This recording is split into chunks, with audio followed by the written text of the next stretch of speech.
Son derece anlamlı ve değerli buluyoruz. Diyarbakır'da yapılan bir seçim vardı 2 Şubat'ta. Tamamen hukuk dışı, kurallara aykırı yapılmıştır. Bunu iddia ediyoruz. 2010'da en basit örneği 600'e yakın bir seçmenimiz dururken 2014'te bu sayı 208'e düşmüştür. Bu da yeterince hiçbir üyemize bilgi verilmemiştir. Yüksek Seçim Kurulu liste asıldığı halde bizden gizlenmiştir. Bizzat kendim yaptığım ziyarette bu kadar üyenin nasıl liste dışı edildiğini sorduğumda Sayın Haşin Alakan oda sekreterimiz bunu bakanlık tarafından yapıldığını söyledi. Bakanlık da burada zan altında bırakılmıştır. Gereken çalışmalar yaptığımızda maalesef kaybettiğimiz bir seçim var. Bütün kurallar ihlal edildiği için. Bütün lokantacı arkadaş, tatlıcılar, kebapçılar hakları gasp edilmiştir. Haklarını savunamıyordur. Diyarbakır'ın gıda sektörünün ne durumda olduğu açık bir şekilde ortadadır. Yapılan fuarlarda, çalışmalarda Diyarbakır DESOP'un hiçbir ismini göremezsiniz. Oysa Diyarbakır esnafının ufkunu açacak bir kurumdur. Yeterince görev yapılmamıştır, bireysel davranmıştır.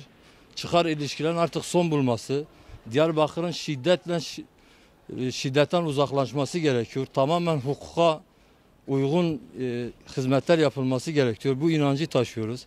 Hepiniz bildiği gelişen bir barış süreci vardır.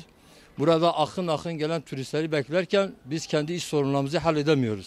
Buna bir çözüm getiremiyorlar çünkü çıkar ilişkileri olduğu için. Şimdi dünya tarihinde örneği görülmemiş bir oda sekreteri son derece 23 yıla yakın bir hizmeti bulunmaktadır. Ve bu kadar işvereni hiçe saymıştı. Seçme ve seçilme hakkı olmadığı halde liste oluşturmuştur. Bize karşı resmen bir savaş açmıştır. Bu kabul edilecek bir durum değildir. Bunun hukuken anayasaya ahime kadar götürebileceğimiz yere sonuç almasa bile götüreceğiz. Diyarbakır'ın sahipsiz olmadığını, burada herkes kimliğini Diyarbakır'a ihtiyaç duyduğunu, Diyarbakır sayesinde bir kimlik sahibi olduğunu hiç kimsenin unutulmaması gerekiyor. Pazartesi görüşelim. Tamam, pazartesi görüşelim dedim. Ayın 13'ü itibariyle şu anda kağıt da bende.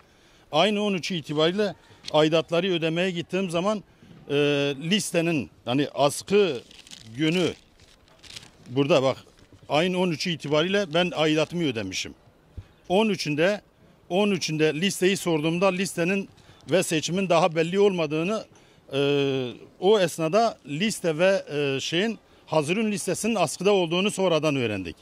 Ve sonraki süreçte ise seçime hazırın listesinin askı süresinden indirilmesine 2 gün kala tekrar yanına gittiğimde listeyi göstermesi için kendisine teklifte bulundum. Listeyi masanın üstüne bırakmış.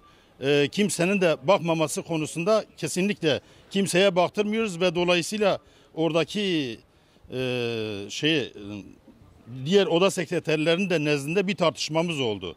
Yani böyle bir hakkının olmadığını, listenin oda kapısında asılı olması gerektiğini, herkesin hakkı olduğunu söylememe rağmen listeyi göstermedi.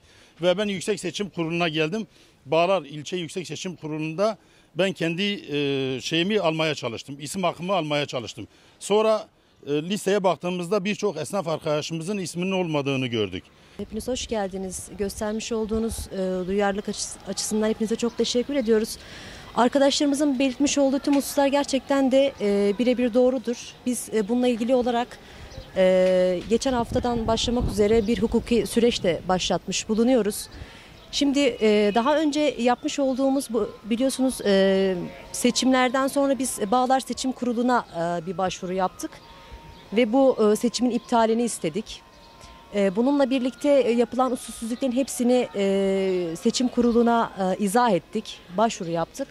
Şimdi kısmen maalesef kanundan kaynaklı olarak çok böyle şekli bir inceleme yapıldığı için kısmen taleplerimiz kabul edildi. Kısmen de reddedildiğini söyleyebiliriz ama biz yine bu hukuki süreçten çok umutluyuz. Şimdi arkadaşlarımızın belirttiği bir husus var, bu çok önemli. Daha önce düşünün 2010 yılında yapılan bir seçim var ve bu 2010 yılında seçmen listesine bakmış olduğumuzda 600'e yakın bir seçmen var. Yani bu esnaf odasına bağlı 600 seçmenimizin olduğunu söyleyebiliriz 2010 yılında ve oy kullandığını söyleyebiliriz. Şimdi 2014 tarihinde 2 Şubat'ta yapılan seçime baktığımızda bu sayının 200'e indirildiğini görüyoruz. Yani dolayısıyla 400 civarında bir seçmenin listede olmadığını görüyoruz. Yani bu aslında bu husus bile akıllara çok ciddi anlamda soru işaretleri uyandıran bir konu. Yani nasıl oluyor da Diyarbakır'da 400 esnaf birden kaydını mı sildirdi?